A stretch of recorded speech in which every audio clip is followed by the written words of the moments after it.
آج میرا دل بہت زیادہ بوجھل تھا اور میں بے حد پریشان تھی۔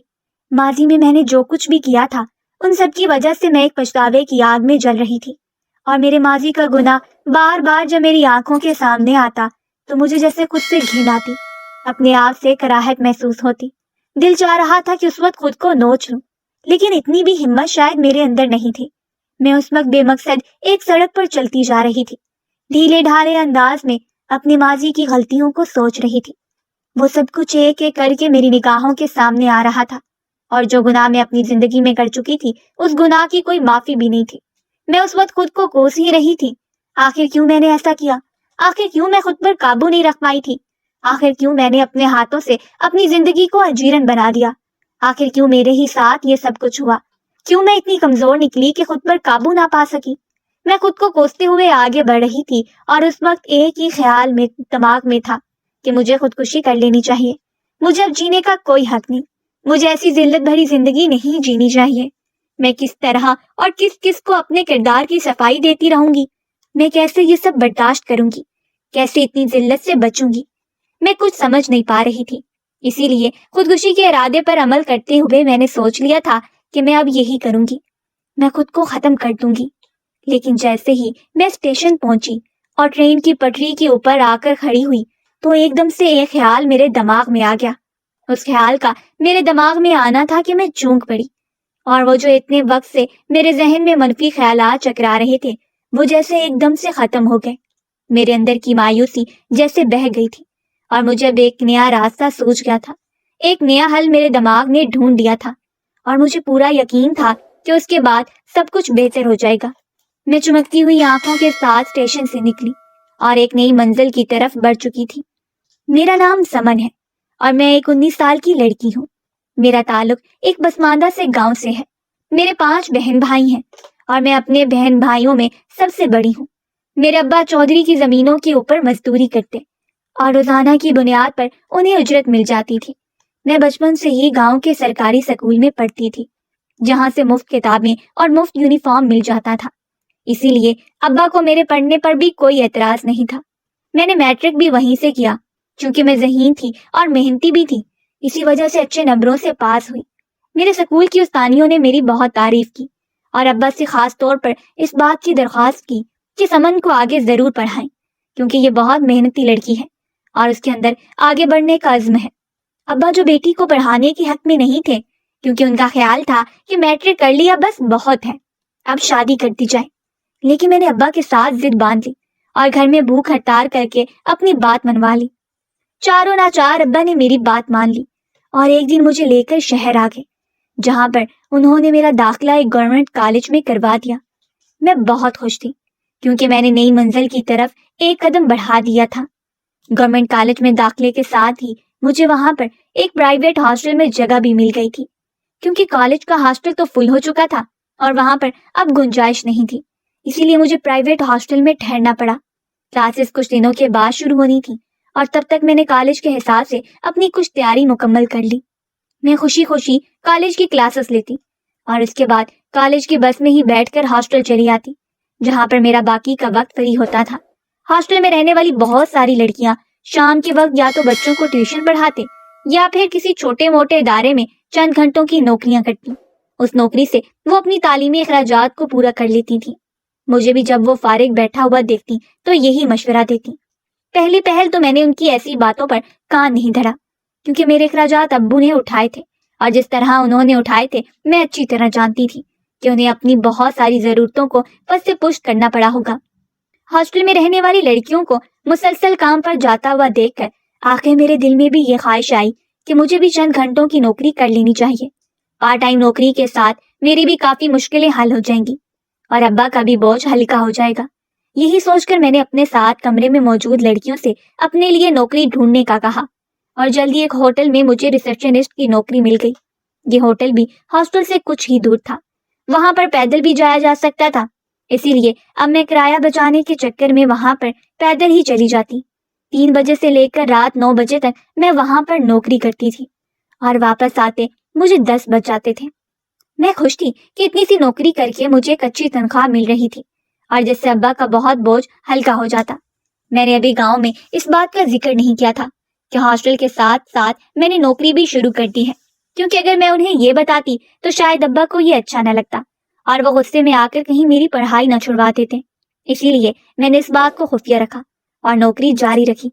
آہستہ آہستہ کر کے میرا اس نوکری میں دل لگ چکا تھا اور اپنے ساتھ کام کرنے والوں کے ساتھ میری بے تکلفی بھی ہو چکی تھی۔ اسی دوران میرے سیمسٹر کے پیپر شروع ہو گئے تو میں نے سب کچھ بھلا کر اچھے طریقے سے تیاری کی اور اپنے پیپر دیے۔ مجھے پوری امید تھی کہ میری بہت اچھی پرسنٹیج آئے گی۔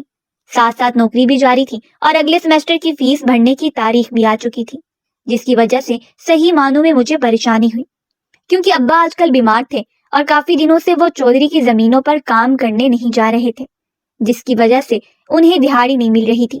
ان کے پاس جو جمع پونجی تھی وہ گھر پر ہی خرچ ہو رہی تھی اور کوئی خاص رقم ان کے پاس موجود نہیں تھی۔ مجھے اب بہت زیادہ ٹینشن ہونے لگی تھی، آخر سیمسٹر کی فیس کہاں سے بھری جائے؟ میری تنخواہ بھی اتنی زیادہ نہیں تھی، لیکن جتنی تنخواہ تھی وہ ہاسٹل کے اخراجات میں نکل جاتی تھی۔ اب میں بہت پریشان تھی اور ہاسٹل میں بیٹھی ہوئی یہ سوچ رہی تھی جب اچانک مینیجر میرے پاس چلا آیا اور پوچھنے لگا، کیا بات ہے، تم کچھ پریشان دکھائی دے رہی ہو؟ مینیجر کی آواز سن کر میں ایک دم چونک اٹھی اور سر اٹھا کر اس کی طرف دیکھا۔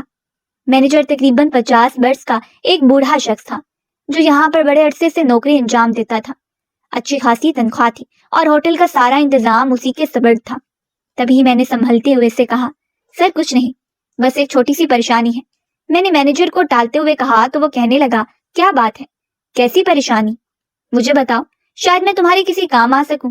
مینیجر کی بات سن کر میں ایک دم چونک اٹھی اور میرے دل میں خیال آیا کہ شاید میری بات سن کر مینیجر مجھے ایڈوانس تنخواہ دے دے تو میرا مسئلہ حل ہو جائے گا۔ یہی سوچ کر میں نے اسے اپنی پریشانی کے بارے میں بتا دیا اور کہا کہ میرے پاس سیمسٹر کی فیس نہیں ہے اور میں ابھی سیمسٹر ڈراپ بھی نہیں کر سکتی، اسی لیے مجھے فیس کے لیے رقم چاہیے۔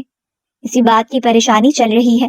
میری بات سن کر وہ کچھ لمحے خاموش رہا اور پھر کہنے لگا، میرے پاس تمہاری پریشانی کا ایک حل ہے، لیکن پتہ نہیں تمہیں پسند آئے یا نہ آئے۔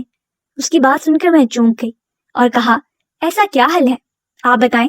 اپنی فیس بھرنے کے لیے مجھے کچھ بھی کرنا پڑا تو میں کروں گی۔ نہ جانے کس طرح یہ جملہ میرے منہ سے پھسل گیا۔ تبھی وہ بولا، ٹھیک ہے تو پھر تم مجھے خوش کر دو، تمہیں اچھی خاصی رقم مل جائے گی، تمہاری سیمسٹر کی فیس بھی چلی جائے گی اور تمہیں پریشانی بھی نہیں ہوگی۔ مینیجر کی بات کا مطلب سمجھ کر میرا دماغ گھوم گیا۔ میں سوچ بھی نہیں سکتی تھی کہ وہ مجھ سے اتنی گھٹیا بات کرے گا۔ میں نے غصے میں اسے گھورتے ہوئے کہا، تمہیں یہ بات کرتے ہوئے ذرا شرم نہیں ہے؟ میں تمہاری بیٹی کی عمر کی ہوں، تم مجھ سے ایسی بات کر رہے ہو؟ میں نے مینیجر کو غصے میں کہا تو وہ کہنے لگا، بیٹی کی عمر کی ہو لیکن بیٹی تو نہیں ہونا، اور ویسے بھی تمہیں پیسوں کی ضرورت ہے، اسی لیے میں نے تمہیں آفر دی، تمہیں نہیں قبول تو تمہاری مرضی۔ یہ کہہ کر وہ ایک طرف کو چل دیا اور میں غصے میں اس کے پیچھے دیکھتی رہ گئی۔ اگلے چند دن اسی طرح سے گزر گئے۔ سیمسٹر کی فیس کی آخری تاریخ آ چکی تھی اور ابھی تک اس کا بندوبست نہیں ہوا تھا۔ مجھے شدید پریشانی تھی اور میں سمجھ نہیں پا رہی تھی کہ کس طرح بندوبست کروں۔ یہاں پر نہ تو کوئی دوست تھی اور نہ ہی کوئی عزیز۔ ابا ابھی بھی بیمار تھے اور ان کی حالت دن بدن بگڑ رہی تھی۔ ابا کی پریشانی مجھے الگ سے لگی ہوئی تھی، تبھی میں نے مینیجر کی بات ماننے کا فیصلہ کر لیا۔ ان حالات میں مجھے اور کوئی راستہ سجھائی نہیں دے رہا تھا۔ مینیجر کے ساتھ ایک رات گزارنے کے مجھے اچھے خاصے پیسے مل گئے اور وہ جو میرے دل میں تھوڑا سا ملال سر اٹھا رہا تھا وہ بھی ختم ہو گیا۔ میں نے اسی دن سیمسٹر کی فیس بھر دی اور مطمئن ہو گئی، لیکن میں نہیں جانتی تھی کہ یہ تو ابھی شروع ہوا تھا اور اس کے بعد ابھی مجھے اور بہت کچھ بھگتنا پڑے گا۔ اس دن کے بعد سے مینیجر مجھے بڑی میٹھی میٹھی نظروں سے دیکھتا، لیکن میں جیسے اسے نظر انداز کر رہی تھی، کیونکہ میں نے وقتی طور پر اسے اپنی منزل تک پہنچنے کے لیے ایک سیڑھی بنایا تھا۔ میرا اس تعلق کو قائم کرنے کا اور کوئی مقصد نہیں تھا سوائے اس کے کہ میں اپنے سیمسٹر کی فیس بھر سکوں۔ ابھی اس بات کو گزرے ہوئے 4-5 دن ہی ہوئے تھے جب ایک اور دن شام کے وقت مینیجر میرے پاس آیا۔ اس وقت ہوٹل میں اتنا رش نہیں تھا، چند لوگ ہی ٹھہرے ہوئے تھے۔ بڑے رازانہ انداز میں کہنے لگا، آج ہوٹل میں ایک بہت امیر آدمی آیا ہے اور بہت عیاش ہے۔ جب بھی وہ یہاں پر آتا ہے اس کے پاس نئی لڑکیاں ہوتی ہیں اور وہ بہت نوازتا ہے۔ میں نے تمہارے لیے اس سے بات کی ہے، وہ راضی ہے اور تمہیں ایک رات کے لیے 50,000 دے گا۔ تم کچھ دیر بعد فریش ہو کر اس کے کمرے میں چلی جاؤ، یہاں کی ڈیوٹی میں دیکھ لوں گا۔ مینیجر کی یہ بات سن کر میرے تو قدموں تلے سے زمین نکل گئی۔ میں نے اسے کہا، یہ آپ کیا کہہ رہے ہیں؟ میں نے مجبوری میں آپ کے ساتھ وقت گزارا تھا، لیکن اب میں یہ کام نہیں کر سکتی۔ مجھے اگر اس وقت سیمیسٹر کی فیس نہ بھرنی ہوتی تو میں کبھی ایسا نہ کرتی۔ میں کوئی پیشہ ور نہیں ہوں اور آپ بھی مجھے ایسا سمجھنے کی غلطی مت کریں۔ میں نے سختی سے مینیجر کو ڈانٹ دیا، جبکہ وہ اپنے چہرے پر ایک امینی سی مسکراہٹ سجا کر بولا، تم نے اپنے وقت کے پیسے وصول کیے ہیں تو تم کیسے کہہ سکتی ہو کہ تم پیشہ ور نہیں ہو؟ اور ویسے بھی اگر تم نے میری بات نہیں مانی تو میں وہ ویڈیو تمہارے گھر والوں کو بھیجوا دوں گا جس میں تم میرے ساتھ تھی اور ہم دونوں ایک اچھا وقت گزار رہے تھے۔ مینیجر کی کمینگی پر میرا خون کھول اٹھا۔ میں تو جیسے سناٹے میں رہ گئی۔ یقین نہیں آ رہا تھا کہ مینیجر نے ایسی گھٹیا حرکت کی ہے۔ اس نے وہاں پر کیمرہ لگا رکھا تھا اور مجھے اس بات کا علم ہی نہیں تھا۔ چاروں ناچار مجھے مینیجر کی بات ماننا پڑی اور اس رئیس آدمی کے ساتھ ایک رات گزارنا پڑی۔ اس وقت میرا دل خون کے آنسو رو رہا تھا اور میں خود کو کوس رہی تھی، میں نے کیوں اس کام کی شروعات کی، کیوں میں نے یہ غلطی کی۔ مجھے اب رہ رہ کر خود پر پچھتاوا ہو رہا تھا، لیکن کیا کر سکتی تھی، اب تو جو غلطی ہو گئی وہ ہو گئی۔ اس رات کے بھی مجھے اچھے خاصے پیسے ملے تھے، کیوں تو وہ پیسے میری بہت ساری ضرورتوں کو پورا کر سکتے تھے، لیکن ان پیسوں سے مجھے گھن آ رہی تھی۔ میں نے یوں ہی انہیں بیگ میں ڈال دیا۔ اب ہر چوتھے دن مینیجر مجھے کسی نہ کسی کے پاس بھیج دیتا اور مجھے اس کی اچھی خاصی قیمت مل جاتی۔ میں نہیں جانتی مینیجر ان سے کتنے پیسے لیتا تھا یا اس کا کوئی کمیشن تھا اس میں یا نہیں، لیکن مجھے ایک رات کے بدلے کافی بھاری قیمت وصول ہو جاتی تھی۔ میں اگر اب ہوٹل کی نوکری نہ بھی کرتی تو بھی چل جاتا، لیکن میں یہ گھٹیا کام نہیں کرنا چاہتی تھی۔ ایک دن تو میں مینیجر کے آگے گر گرا پڑی اور اسے کہا، خدا کا واسطہ ہے کچھ تو اپنی عمر کا لحاظ کرو، کچھ تو میرا خیال کرو، کیوں تم نے مجھے اس گندے دھندے میں گھسیٹ دیا ہے؟ میں یہ کام نہیں کر سکتی، تمہیں خدا کا واسطہ ہے اب میری جان چھوڑ دو، تم نے میرے ذریعے بہت پیسے کما لیے ہیں۔ میں نے مینیجر کے سامنے منت فریاد کرتے ہوئے جب اسے کہا تو وہ کمین کی ہنسی ہنس دیا اور کہنے لگا، ابھی نہیں میری پیاری بلبل، ابھی نہیں، ابھی تو کام شروع ہوا ہے، ابھی تو اس کام میں تمہیں اور بہت مزہ آئے گا، ہم نے ابھی بہت پیسے بنانے ہیں، اس لیے ابھی گھبراؤ مت، جب تک شہر کے امیروں کی تجوریاں بھری ہوئی ہیں تب تک ہم یہ کام کریں گے۔ مینیجر کی بات سن کر میری آنکھوں میں آنسو بھر لائے۔ مجھے سمجھ نہیں آ رہی تھی کہ اب اس جنجل سے کیسے نکلوں۔ انہی دنوں میں گاؤں چلی آئی کیونکہ ذہنی طور پر بہت زیادہ ڈسٹرب ہو گئی تھی۔ میں نے ہوٹل سے بھی ایک ہفتے کی چھٹی لے لی تھی اور مینیجر کو یہی بتایا تھا کہ ابا بیمار ہیں تو مجھے گھر پہنچنا ہے۔ اس نے بھی مجھ پر عنایت کرتے ہوئے چھٹی دے دی۔ یہ ایک ہفتہ گاؤں میں نے بہت سکون سے گزارا اور سارا ہفتہ میں یہی سوچتی رہی کہ مجھے اس دلدل سے کیسے باہر آنا ہے، مجھے مینیجر سے اپنی جان کیسے بچانی ہے، لیکن اس گھناؤنے دھندے سے نکلنے کا مجھے کوئی بھی راستہ سمجھ نہیں آ رہا تھا۔